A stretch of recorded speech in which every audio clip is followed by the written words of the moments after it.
Dear children, today we are going to start the new topic, that is motion. In everyday life, we see some object at rest, other in motion. Birds fly, fish swim, blood flows through veins and arteries. Cars move. We often perceive an object to be in motion when its position changes with time. Now we see the definition of motion. A body is said to be in motion when its position changes with time with respect to the observer. Then now we discuss what is rest. A body is said to be at rest when its position does not change with time with respect to the observer. There are different types of motion. The first one is rectilinear motion. A body is said to be in rectilinear motion when it moves in a straight line.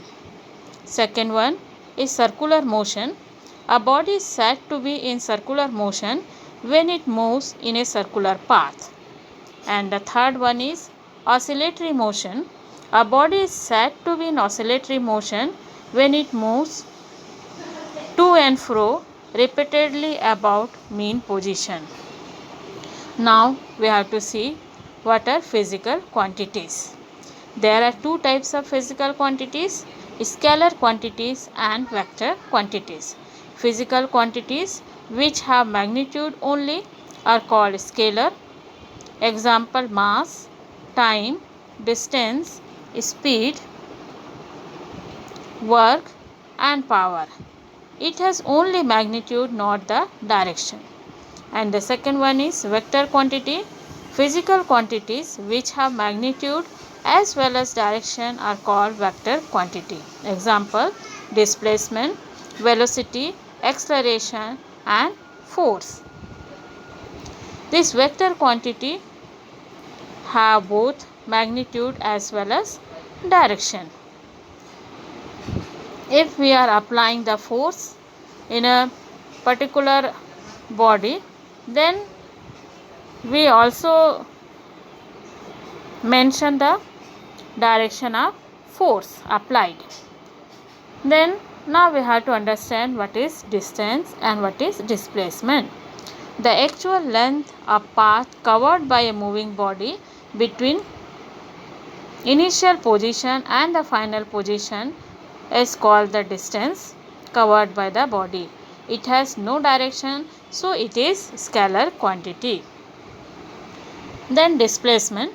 The shortest distance between the initial and the final position of a moving body is called displacement of a body and is directed from initial to the final position. So it is vector quantity.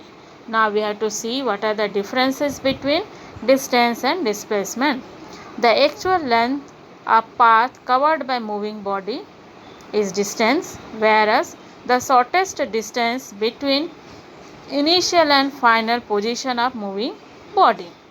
Second one, direction is not associated with distance, whereas direction is associated with displacement. Distance is a scalar quantity, whereas displacement is a vector quantity.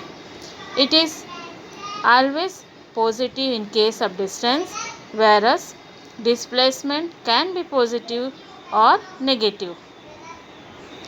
Distance cannot have a zero value for a moving body, but displacement can be zero if initial or final position is the same. Thank you.